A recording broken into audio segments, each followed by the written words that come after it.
예수님이 구세주가 어디에서 태어나실 것인가 지명에 관한 예언이 드러난 것이죠. 지난주 말씀이었습니다. 미가서의 베들레헴, 작은 거울이지만 결국 작지 않은 것이 구세주가 거기서 날 것이다 예언되어 있었던 것이죠. 다윗 자손을 구세주 메시아로 기다리던 이스라엘 백성들의 생각과 일치하는 것이었습니다. 동방 박사들이 별을 보고 멀리서 온 이유는 사실 베들레헴을 확인하기 위한 것이 아니고, 그것은 유대인들이 다 알 것이라고 생각했고, 별의 주인인 특별하신 인물 구세주, 이분을 만나 뵙고 경배하기 위함이었습니다. 예수님이 태어나실 때 두 종류의 경배가 성경에 기록이 되어 있습니다. 하나는 동방 박사들이 했던 경배이고요, 또 하나는 목자들이 드렸던 경배입니다. 이 두 가지 경배는 대조를 이루고 있습니다. 목자들이 드린 경배는 준비가 되어 있지 않았지만 그 순간에 소식을 듣고 투박하지만 자연스러운 진심이 담긴 경배였다면, 동방 박사들은 상당 기간 준비하고 멀리서 예를 갖추고 사회적 지위가 꽤 되는 분들이 어떻게 높으신 분을 경배하는지를 알고 경배했던 잘 준비된 경배였다는 사실입니다. 이들은 그냥 오지 않았죠. 황금과 유향과 모략, 이것을 보배 합에 담아서 지극정성이 담겨 있었습니다. 먼 길을 와서 아기 예수께, 새로 태어나신 메시아께 경배를 드렸습니다. 자, 여기까지 우리가 잘 알고 있는 이야기인데, 이 이야기를 들으면서 우리에게 남은 관심이 있습니다. 특별히 우리 지난주 말씀에서 헤롯이 동방 박사들에게 그대들이 그 인물 구세주를 찾거든 나에게도 좀 알려다고 나도 가서 경배하겠다, 이렇게 이야기를 하지 않았겠습니까? 이 동방 박사들이 과연 그러면 헤롯에게 돌아갔을까? 이것이 남은 관심인데, 우리는 이미 다 답을 알고 있습니다. 안 갔죠. 왜 안 갔습니까? 꿈에 지시가 있었습니다. 그러니까 헤롯의 모의로부터, 헤롯의 강한 칼로부터 꿈이 지켜준 거죠. 계시가 지켜준 겁니다. 하나님이 지켜주신 거죠. 근데 그 꿈은 동방 박사들에게만 있었던 게 아니고 요셉에게도 있었습니다. 요셉에게도 꿈에 지시가 나타나서 빨리 일어나 여기를 떠나라, 헤롯이 죽이려 한다. 헤롯이 동방 박사들이 자기에게 오지 않은 것을 알고 속은 줄 알고 그 다음에 대량 학살을 일으키지 않습니까? 다음 주 이 말씀을 다루게 됩니다. 그 일이 있기 전에 요셉에게 꿈이 지시해 주는 겁니다. 빨리 이동하라 라고 얘기하는 거죠. 그 꿈의 내용을 한번 같이 살펴봤으면 좋겠습니다. 13절입니다. 오늘 본문 13절 같이 찾으셔서 같이 한번 읽으십시다. 준비되셨죠? 읽겠습니다. 그들이 떠난 후에 주의 사자가 요셉에게 현몽하여 이르되, 헤롯이 아기를 찾아 죽이려 하니 일어나 아기와 그의 어머니를 데리고 애굽으로 피하여 내가 내게 이르기까지 거기 있으라 하시니. 어디로 가라고 지시합니까? 애굽이죠. 언제까지 거기 있으라고 얘기합니까? 내가 네게 따로 또다시 지시할 때까지, 또 다른 꿈을 보여줄 때까지 거기 있으라라고 얘기합니다. 자, 이렇게 분명하고 명확하게 할 일을 지시해 주고 있는 것이죠.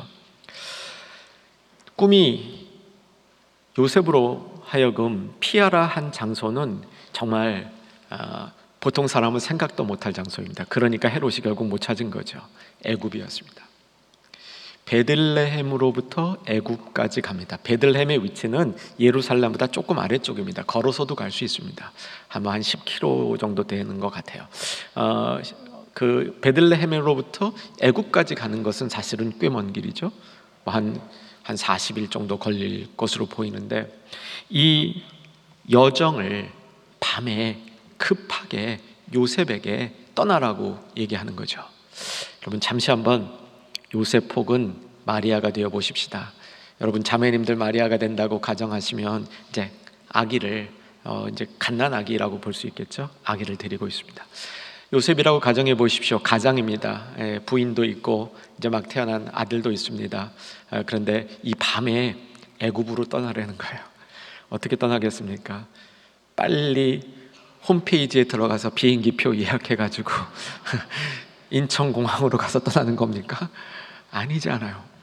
그 당시에 여행이라는 것은 장정들도 두려운 겁니다. 여행을 할 때 어떤 일이 벌어질지 모르는 거죠. 그것도 보통 사람이 한 번도 가보지 않은 그런 긴 여정을 시작하는 것 자체가 이게 두려움일 뿐만 아니라 생존율이 높지 않은 겁니다. 살아서 갈 수 있는 그런 가능성이 높지 않은 겁니다. 그래도 떠나야 했던 것이죠. 그만큼 다급했던 상황이라는 것입니다.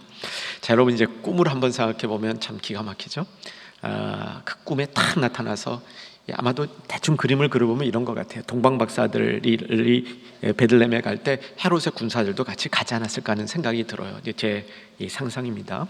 동방 박사들이 이제 경배하고 이러는 동안에는 그 자리를 감히 들어갈 수 없었겠죠. 왜? 동방 박사들이 있었으니까. 근데 동방 박사들이 떠난 줄 알고 이렇게 병사들이 대기하는 중에 그 사이에 꿈이 이 발동을 해서 요셉도 피한 겁니다. 그러니 이게 얼마나 극적으로 피합니까? 저는 이 장면을 이렇게 보면서 하나님이 지켜주신다. 하나님이 지켜주실 때 이런 모습도 있구나라는 생각을 해봤습니다. 저와 여러분의 삶도 우리 주님께서 지켜주시는 줄로 믿으시기 바랍니다. 사실 돌아보면 우리 주님께서 세밀하게 지켜주신 지키심이 우리 2022년도 한 해 동안에도 제법 있을 것입니다. 구약 성경에 보면 하나님이 그의 백성들을 보호해 주실 때 이렇게 사용하는 장소들이 이렇게 이제 이미지로 표현이 되고 있는데, 산성, 요새, 성벽, 이 성벽도요 노성벽도 나와요. 이거 뭐 누구도 못 무너뜨린다 할 때 노성벽도 나오고요, 방패, 이런 단어들로 표현이 되는데, 사실 이 순간 요셉과 마리아를 보호해 주었던 하나님의 보호는 이것보다는 저는 바위 틈에 숨겨주시고 손으로 덮어주시고, 이 표현이 더 잘 어울리는 것 같습니다. 바위 틈 사이에 조금 난데 거기다 숨겨놓으면 누가 찾습니까? 그리고 뭐가 다른 게 이렇게 막 덮쳐도요 끄떡없겠죠. 그 위에다가 손으로 이렇게 덮어주시면 얼마나 안전합니까? 여러분, 이때 손바닥으로 덮어주시는 성경의 표현이, 이 손바닥으로 잘못하면 눌립니다. 압사당합니다. 그래서 이 손에 움푹한 곳이 있죠. 손바닥에 움푹한 곳, 그 사이에 쿠션을 두고 덮어주신다, 이렇게 표현을 합니다. 세밀하죠. 여러분, 한번 우리 인생도 돌아보면서 주님, 내가 나름 참 어려운 한 해를 보내고 있습니다. 주님 아시지 않습니까? 올해는 특별히 어려웠습니다. 그렇다 할지라도 나의 인생의 보호자 되신 주님께서 바위 틈에 나를 넣어주시고 손바닥으로 덮어주신 경험들이 기억나시기를 바랍니다. 하나님은 그렇게 해주시길 원하는 거죠. 오늘 본문에 나타난 상황은 아들 구세주를 특별하게 지키기 위해서 특별한 방식으로 발동한 것이지만, 하나님의 언약은 그 백성들을 지키신다고 약속하셨고 신실하게 그 일을 행하시는 하나님이시기 때문에 저와 여러분의 삶에도 주님의 보호하심이 반드시 있으리라 확신하는 것입니다. 이 그림을 하나 보여드리겠습니다. 2장 보여드릴 텐데요. 첫 번째 그림이 렘브란트입니다. 두 번째 그림도 렘브란트고요. 두 번째 그림도 한번 같이 보여주시고요. 다시 첫 번째 그림으로 돌아갔으면 좋겠습니다. 이 그림들은 서로 다른 박물관에 있는데, 이 그림은 이제 프랑스인데 찾아가기 어려운 박물관입니다. 저도 못 봤습니다. 두 번째 그림은 아일랜드 국립박물관인데 그 그림은 볼 수 있습니다. 찾아가면. 근데 예수님의 부모님들이 예수님을 데리고 야밤 도주하는 장면을 그린 이 화가 렘브란트의 해석이 저에게는 참 동의가 됩니다. 이런 모습이었을 것 같아요. 밖에서는 얼마나 이게 힘든 그 상황이 벌어집니까? 이 군대들이, 왕의 군대들이, 그것도 지금 지금 이 태어난 아기가 정말 유대인의 왕이라면 헤롯의 정권, 자기의 어떤 이 앞날이 위태로운 상황에서 그것을 지키고자 발동한 군대들이 서슬이 퍼렇게 칼날을 세우고 있는데, 그것을 피해서 목수 부인, 조그만 갓난아기 이 셋이서 도망가는데 편할 수가 있겠습니까? 그런데 이 화가는 그 안에 하나님이 보호하심으로 평안함이 있는 모습으로 이 밤길을 길게 여행하는 예수님의 가족을 이렇게 묘사하고 있습니다. 빛이 착 비춰지고요, 저 안에 일어나는 이 모습들이 평안하지 않아요. 그 다음 두 번째 그림도 가다 쉬는 거예요. 가다 쉬는데 저 밤에 들짐승이 나타날지 저 강도가 나타날지 모르는 상황 속에서도 저렇게 평안하게 이게 그 여정을 진행하고 있는 것을 보게 됩니다. 내려주시고요. 저는 이때 동방 박사가 예수님 경배하기 위해서 드린 황금도 단단히 한몫했을 것이다 생각합니다.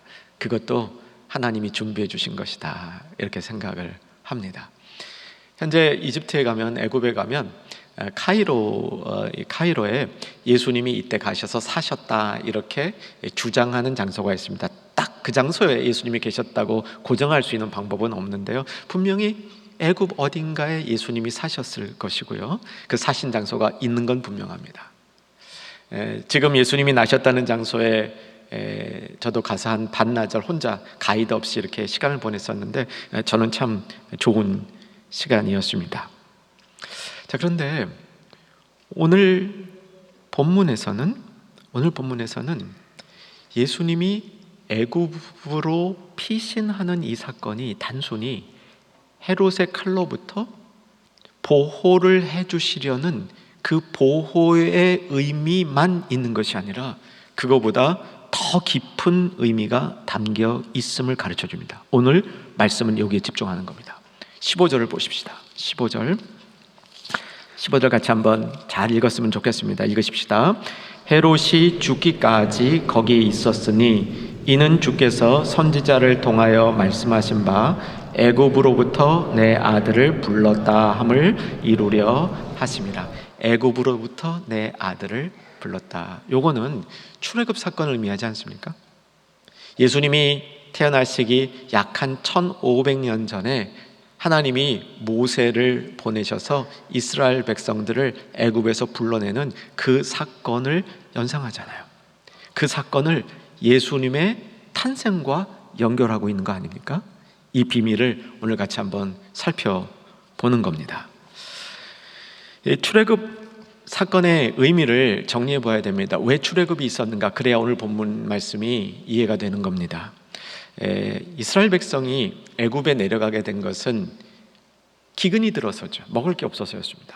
그렇지만 그것은 현상이고 하나님의 큰 계획은 그 이상이었습니다. 아브라함이 자식이 없을 때 하나님은 아브라함을 밤에 밖으로 불러내어서 하늘의 뭐와 같이? 하늘의 별들과 같이 네 자손이 많아질 것이다 얘기합니다.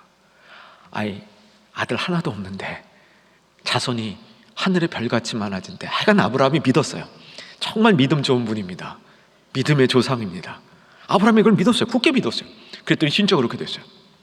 근데 그렇게 되는 과정 속에서 아들 이삭 낳고 이삭이 야곱을 낳고 야곱이 12를 낳고 이렇게 돼가지고는 이게 어느 세월에 이 하늘의 별과 같이 됩니까? 그래서 애굽으로 이주시킨 겁니다. 애굽의 비옥한 땅에서 이스라엘 백성들이 거기서 막 그냥 생산력이 활발해가지고 많은 숫자를 이루게 되는 겁니다. 그러고 나니까 애굽 왕이 볼 때 이게 위협이 됐어요. 이 많아진 유대인들이 적과 내통을 해서 자기에게 칼을 역으로 겨누면 큰일 날 일이다 생각해서 핍박을 하기 시작합니다. 종살이를 시작시켜요. 이게 노예살이가 된 거죠. 이거를 영적으로 볼 때 애굽에서 종살이하던 시절은 우리 죄로 인해서 이 세상에 물들어 살던 소망이 없이 살던 그 모습하고 연결해서 보라고 성경이 계속 메시지를 주는 거죠. 우리가 구원받기 전의 모습이라는 겁니다. 그냥 세상에 푹 파묻혀가지고 뭐 좀 성공도 할 수 있겠죠. 하지만 이 세상의 원리 가운데 푹 파묻혀서 참된 기쁨, 참된 평화, 참된 자유 모르고 그러다가 죽으면 멸망할 그런 삶을 살고 있었던 것을 애굽의 종살이에다가 비유하는 거죠. 어려우니까 부르짖습니다. 어려우니까 부르짖어요. 살려달라고 부르짖어요. 하나님이 그 소리를 들으신 겁니다. 그 소리를 들으시고 모세를 보내서 이스라엘 백성들을 애굽에서 데리고 나오는 겁니다. 그래서 출애굽기의 기본 형태는 이스라엘 내 백성을 애굽에서 불러내는 거예요. 누구를 통해서? 모세를 통해서 불러내는 겁니다. 이거를 예수님과 연결시키고 있는 겁니다. 오늘 본문이 예수님과 연결시킬 때 성경은, 특별히 신약성경은 여러 차례 모세와 예수님, 또 예수님이 모세가 출애굽을 한 것처럼 하나님의 백성들을 죄악에서 구원할 것이라는 얘기를 계속적으로 던져주고 있는 겁니다. 여러분, 이 내용도 정돈해 보았으면 좋겠습니다. 이걸 정돈하기 위해서 출애굽을 시켰던 하나님이 이스라엘 백성을 통해서 궁극적으로 무엇을 이루려고 했는지 살펴봐야 됩니다. 하나님이 이스라엘 백성을 애굽에서 끄집어내어서 종 살던 사람들을 끄집어내어서 이들을 위하여 이들에게 하나님이 바라셨던 것이 있는데, 그게 뭐냐면 여호와를 섬기라는 겁니다. 여호와를 섬기라는 거예요. 어떻게 섬기느냐? 여호와만 경배하고, 세상 잡신 경배하지 말고 여호와만 경배하고 여호와의 명령과 규례를 지키라. 이게 이스라엘 백성을 애굽에서 끄집어낸 이유라고 설명하는 거죠. 확인하십시다. 신명기 10장 12절 자막 봅니다. 같이 읽겠습니다. 시작. 이스라엘아, 내 하나님 여호와께서 내게 요구하는 것이 무엇이냐? 곧 내 하나님 여호와를 경외하여 그의 모든 도를 행하고 그를 사랑하며 마음을 다하고 뜻을 다하여 내 하나님 여호와를 섬기고. 이런 목적으로 이스라엘 백성을 불러내는 것이죠. 모세와 예수님 사이에는 비슷한 점이 좀 나타납니다. 모세가 이스라엘 백성을 광야에서 이끌고 나갈 때 한 일들, 대표적인 게 홍해를 건너는 거죠. 홍해는 어떻게 보면 죽음의 물이라고 볼 수 있습니다. 그 물을 통과해 건너고 이스라엘 백성들을 광야에서 만나와 메추라기로 먹이고 또 불뱀에 물린 자들을 고치는 등 이런 일들을 모세가 했죠. 근데 예수님이 오셨을 때 모세가 한 일들은 다 그림자고, 예수님이 모세가 보여준 그림자 위에 진짜 구원이 뭔지를 보여주시는데, 예수님 풍랑 위를 걸으시고 오병이의 기적을 베푸시고 죽은 자 살리시고 병든 자 고치시고, 이런 것들을 통해서 모세가 한 일, 그 일이 어떻게 이루어지는가를 보여주고 있다는 사실입니다. 마태복음 오늘 본문의 15절 아까 같이 봤죠? 근데 이 15절에 헤롯이 죽기까지 거기 있으니 이는 주께서 선지자를 통하여, 이 선지자가 누구냐면 호세아 선지자입니다. 호세아 선지자. 호세아 선지자를 통하여 말씀하신 바, 애굽으로부터 내 누구를 아들을 불렀다 함을 이루렸다, 이렇게 말씀하시죠. 우리가 현재 지금까지 출애굽 사건을 통해서 쭉 살펴본 것은 하나님이 그의 백성을 애굽에서 불러냈다는 겁니다. 아들이 아니었어요. 백성을 불러낸 겁니다.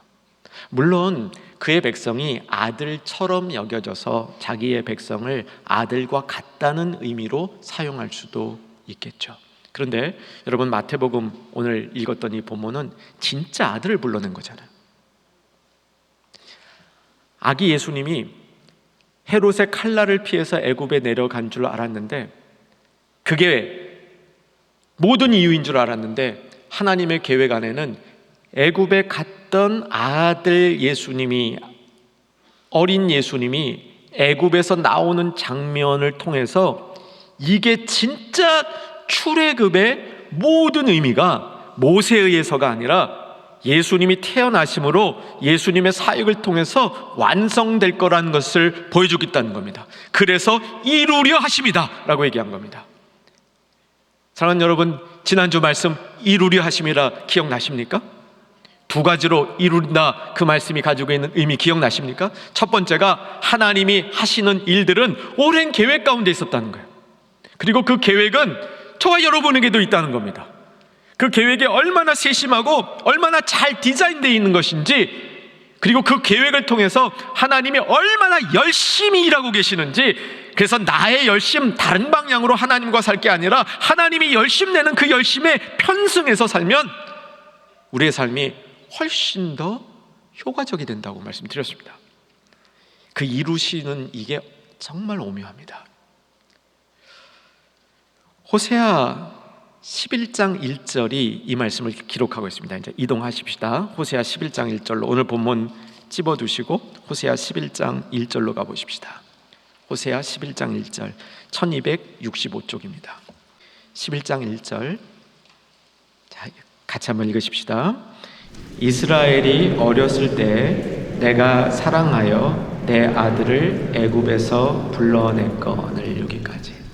이스라엘이 어렸을 때, 그러니까 아직 영적으로 성숙하지 못했을 때, 미숙할 때 내가 그들을 불러냈는데 아들이라 여기고 불러냈거늘. 이렇게 호세아 선지자가 얘기하고 있습니다. 여러분, 호세아서를 이제 좀 훑을 거예요. 아주 간단하게 훑을 겁니다. 호세아서는 참 은혜로운 편지입니다. 왜 은혜로운지도 말씀드리려고 그래요.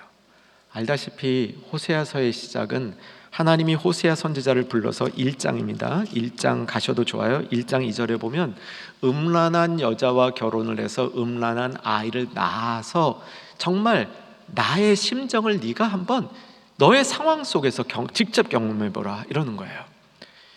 음란한 아내와 음란한 결혼을 해서 음란한 자녀를 낳으니까 이게 아무리 잘해줘도 자기가 하고 싶은 대로 하는 거예요.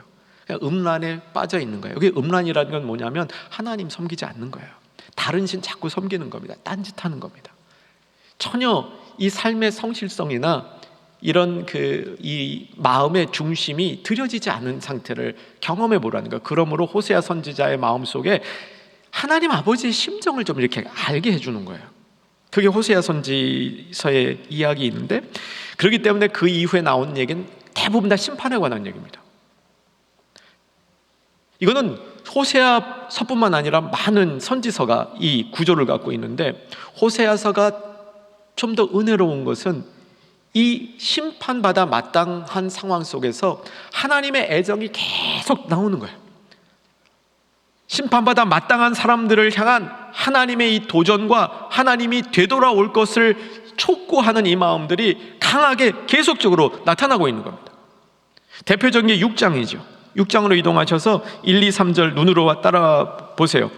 우리가 여호와께로 돌아가야 된다고 얘기합니다. 우리가 비록 찢겨졌으나, 우리가 비록 망가졌고 다쳤으나 하나님이 찢은 것을 낫게 하실 것, 싸매줄 것이다 얘기합니다. 그 시간이 길지 않을 것이라고 2절에서 얘기하고요. 그러므로 3절에서 하나님 여호와를 알자, 힘써 여호와를 알자라고 도전하는 겁니다. 이런 도전들이 호세아서에 많이 나와요. 그리고 오늘 좀 전에 인용했던 11장 1절에 가면 무슨 얘기냐면, 내가 너희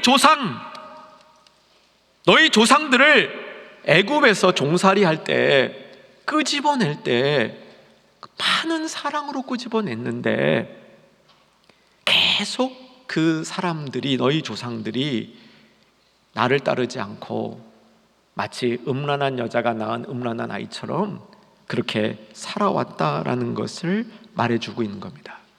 그리고 그 안에 더 큰 사랑으로 결국은 하나님의 백성을 감싸줄 것을 호세아 선지서를 통해서 우리에게 보여주고 있는 것이죠.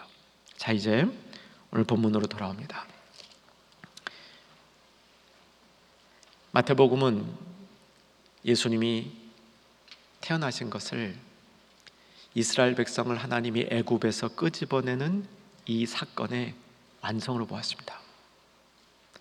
이 완성으로 본 이 말씀 속에 담겨 있는 것은 하나님의 아들 예수, 구세주가 직접 애굽의 고통, 애굽의 종살이, 애굽의 이런 노예 상태로 직접 들어가서 경험하셨다는 거예요. 그래서 하나님의 백성들과 아주 똑같은 그들의 일부가 되었고, 그래서 정말로 하나님의 백성을 이끌어낼 수 있도록 되었다는 겁니다. 여러분, 이게 성경에서 말하는 구원의 중심에 있는 가르침이에요. 어떻게 예수님이 우리를 구원합니까?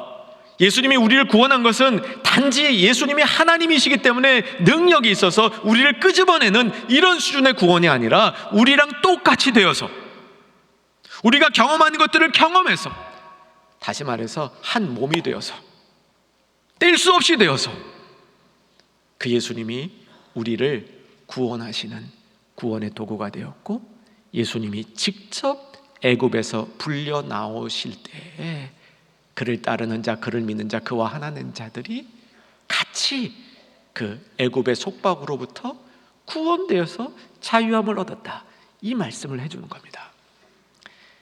이해되셨어요? 여러분, 이거 이해되신 분들은요, 진짜 말씀이 여러분 가슴에 살아있는 분들입니다. 성경의 진리, 복음을 알고 계신 분들이에요. 우리가 구원을 받으려면 의가 필요합니다. 하나님이 요구하는 의가 필요해요. 알고 계시잖아요. 그 의를 우리 스스로 마련할 수 없어요. 우리가 의로운 척하고 의로운 삶을 얼마나 살았다고 해서 하나님이 요구하는 엄청난 의에는 미치지 못하는 겁니다. 우리가 하나님이 요구하는 의를 가질 수 있는 유일한 방법이 뭐라고요? 예수님이 가진 의를 우리가 쓸 수 있어야 돼요. 어떻게 하면 예수님이 가진 의를 우리가 쓸 수 있습니까? 남이면 쓸 수 있습니까? 못 쓰죠? 자녀면 쓸 수 있습니까? 쓸 수 있지 않겠습니까? 한 몸을 이루면 진짜 쓸 수 있지 않겠습니까? 그 과정을 보여주는 겁니다. 오늘 마태복음을 통하여 내가 내 아들을 애굽에서 불렀다, 이것은 예수님 자신이 인간과 똑같이 되어져서 우리를 구원하는 구원의 방편으로, 구원의 도구로, 구원 구세주로 이 세상에서 이 활동하게 되시는 이 장면을 보여주고 있다는 사실입니다. 자, 이제 우리가 이 말씀을 마음속에 담으면서 정말 이 말씀이 우리 속에 있다면 하나님 자녀된 것을 확인하는 저와 여러분 될 수 있기를 바랍니다. 왜냐하면 내가 내 아들을 애굽에서 불렀다, 이 말 속에, 내 아들 속에 저와 여러분을 거기다 대입할 수 있습니다. 이게 은혜인 줄로 믿으시기 바랍니다. 내가 너를 애굽에서 불렀다. 내 아들 예수를 부른 것처럼 너희를 불렀다. 내 백성을 애굽에서 부른 것처럼 너희를 불렀다. 이렇게 선포하고 있는 겁니다. 하나님 자녀된 우리의 정체성을 오늘 이 말씀을 통해서 크리스마스의 선물로 완전히 확인하시는 저와 여러분 될 수 있기를 바랍니다. 제가 목회를 처음 시작했을 때요, 기억나는 성도님이 한 분 있습니다. 지금은 주님 품에 가셨기 때문에 제가 더 자신 있게 이분에 대한 말씀을 드릴 수 있습니다. 주 아무개 안수 집사님이셨어요. 제가 섬기던 교회에 오실 때에 이미 안수 집사가 돼서 오셨습니다. 그런데 그분의 이런 그 신앙의 모습을 보게 되면, 세상에서 사는 모습을 보게 되면 안수 집사 자격이 없어 보였습니다. 그저 충영교회 만약에 오시면 서리 집사도 힘들 것 같은 그런 이제 신앙의 삶에 있어서 성숙도가 없었는데, 근데 저는 이분에게 정말 이분의 그 모습에서 지울 수 없는 이 몇 가지 장면을 제 마음속에 담아두고 있어요. 한 두어 번 돼요.